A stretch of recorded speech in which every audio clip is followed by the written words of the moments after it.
Hello everyone, my name is Cynthia, and today we're gonna discuss about the topic, the economic response of Indonesian consumers to fossil fuel subsidy reforms.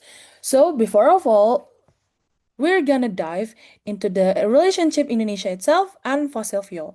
Indonesia is one of the largest developing countries in the world, and it is undeniable that the majority of its population uses fossil fuels for daily activities. As a part of its economic stabilization efforts, Indonesia has a long faced political and economic challenges, and its efforts to reform fossil fuel subsidies. And since the 1997 Asian financial crisis, the government has made repeated attempts to reduce or eliminate these fuel subsidies, but these have always been accompanied by public resistance, economic instability, and political compromise. One of factor inhibiting changes or reduction in fossil fuel subsidized policies is the large number of groups that benefit from these subsidies. One prominent group is the middle class motorcycle and scooter owners, or we all know as like ojek or gojek. And we're gonna continue. Decision to reduce or eliminate fossil fuel subsidies often spark heated debate and mixed reaction from various segments of society.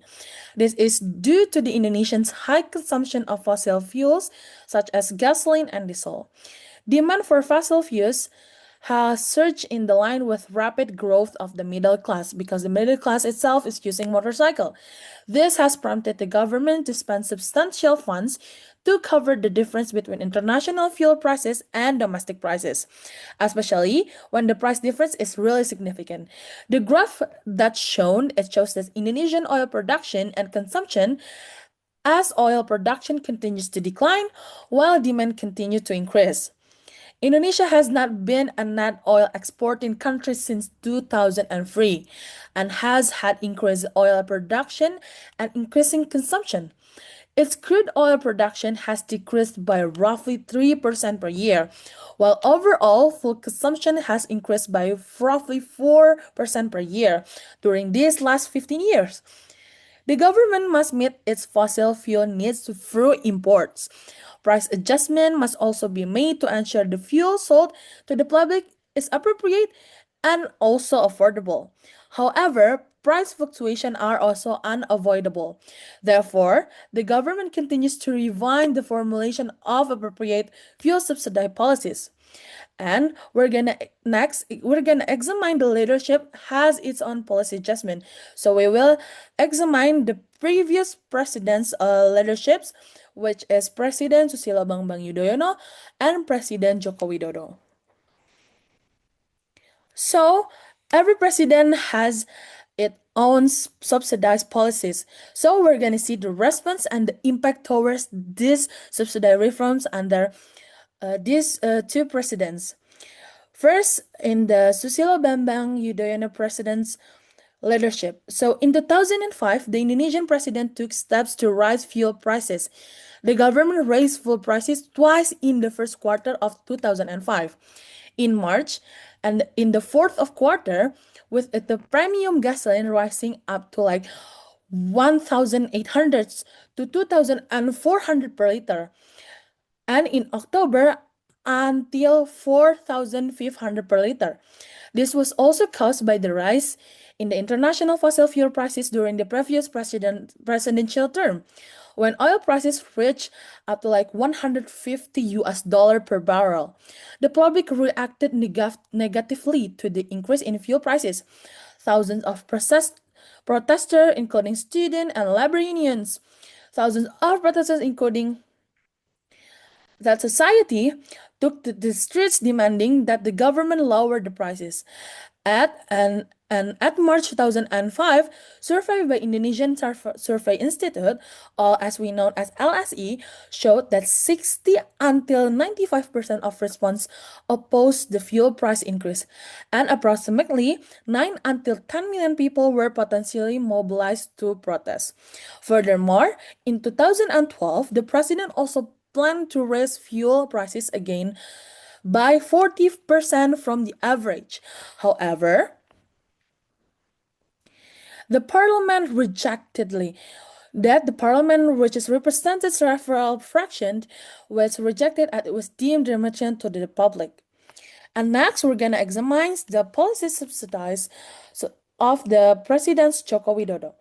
During President Joko Widodo's administration, significant reforms to fuel subsidy policies were introduced in 2014.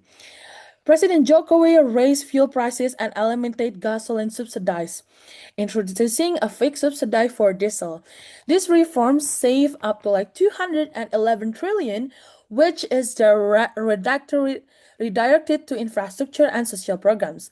And in 2022, fuel prices rise again, with per liter increasing from 7,000 to 10,000 per liter. This led a shift in consumer behavior, with many switching from unsubsidized Pertamax to subsidized Pertalite, resulting the increased demand and a long queues at the gas station.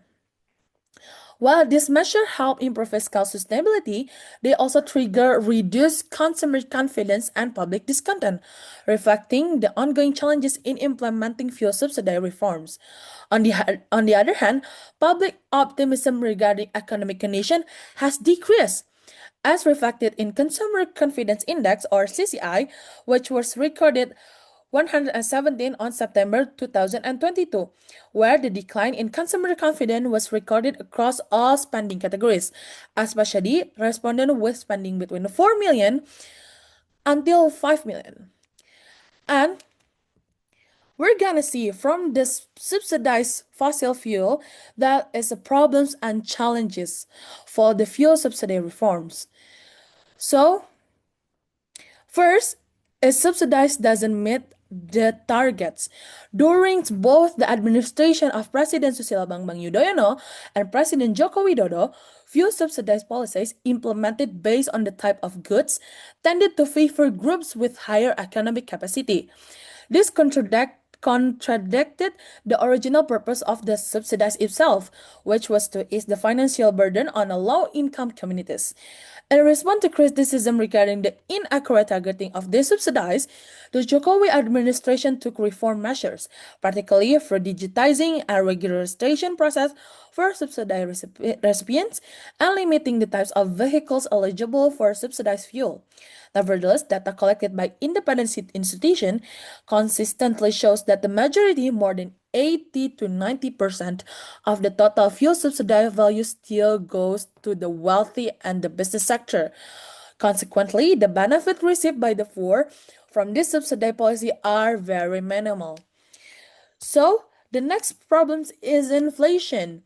During President Susilo Bambang Yudhoyono administration, fuel prices was significantly increased, particularly in 2005, leading to sharp inflation spikes, with annual inflation peaking up to 17.11% and a decline in household consumption.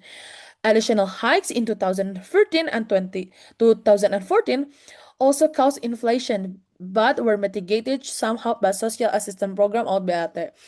And under President Jokowi, full price increases also occurred, notably in 2014 and 2022.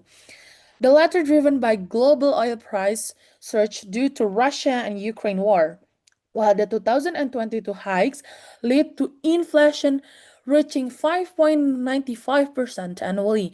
This is the highest in 7 years. So government intervention helped keep it relatively under control. So from both of the leadership of Susilo Bambang Yudhoyono and Joko Widodo, the subsidized reform of the fuel is really impact on the inflation. So it is very concerning yet, but very helping too. So the next challenges is global challenges. The war between Russia and Ukraine that erupted in February 2022 had a significant impact on the global economy, including Indonesia, particularly in energy sector. This conflict caused a volatility in the price of energy commodities, such as gas and oil, which then impacted the fuel subsidy policy under President Joko Widodo's administration. Russia is one of the world's largest oil producer and exporter. When the war broke out globally, Energy supplies was disrupted and the world crude oil prices soared, reaching level above 100 US dollar per barrel until 130 US dollar per barrel. So the rise in global crude oil prices has directly impacted in Indonesian crude price oil, or as we know as ICP, which has also skyrocketed. The surge in global oil prices has been significantly pressure on the Indonesia state of budget, or as we know as APBN. The fuel subsidy burden has ballooned dramatically. The government stated that the realization the fuel subsidies will increase from approximately 170 trillion to 502 trillion in 2022. President Jokowi himself acknowledged that this is a very difficult situation and that such a large subsidy burden will be beyond the ability of any country to bear in the long term. So, global challenges such as war, which is inherently unpredictable, are indeed factors that make it difficult for government to adjust fuel prices and availability. And the last problems and challenges is sustainability erodes fossil fuel subsidies. So, as we all know that nowadays we're already concerning about Earth sustainability. So we have to switch to the sustainability from the fossil fuel to the uh, electrical. The Indonesian government is gradually reducing fossil fuel subsidies as a part of its energy transition strategy toward a cleaner and more sustainable system. Indonesia's commitment is achieving a net zero emission by 2060 has prompted a budget real allocation from fuel subsidies to the development of a new renewable energy infrastructure and electric vehicles, or we know as EVs. According to the Minister of Finance, fuel subsidies are inefficient because they primarily benefit the wealthy and the businesses rather than the poor. So we should be primarily target the sustainability investment. And in 2023 and 2024, the government launched various electrical vehicle incentive as an alternative to fuel subsidies. This include a 7 million subsidized program for electrical motorcycle purchases and assistance for converting gasoline-powered motorcycle to electric. And lastly, we already have a conclusion. So, fossil fuel subsidy reform in Indonesia is a complex policy with the socio-economic challenges and heavily influenced by political and global dynamics. Over the past 2 decades, various reform efforts have been undertaken by the government, both under President Susilo Bambang Yudhoyono and President Joko Widodo. Although fuel subsidies were initially intended to maintain energy price stability and ease the burden on the public, their implementation has proven ineffective and tends to be poorly targeted, mostly benefiting the upper middle and business. Public response to these reforms have varied widely, ranging from mass protests, declining purchasing power, to shift in energy consumption patterns.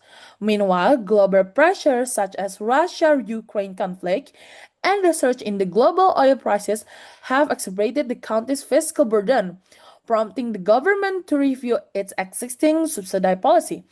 In the context of sustainability, the government is now shifting its focus from consumer subsidies to the development of renewable energy and electric vehicle as a part of its long-term strategy towards the net zero emission. Therefore, Therefore, fuel subsidy reform is an unavoidable step and must be carried out inclusively, transparently, and adaptively in order to create more equitable, efficient, and sustainable national energy policy. So, that's from me, and hopefully it will very useful to you guys all to the economics response of Indonesia consumer to fossil fuel subsidy reforms. Thank you.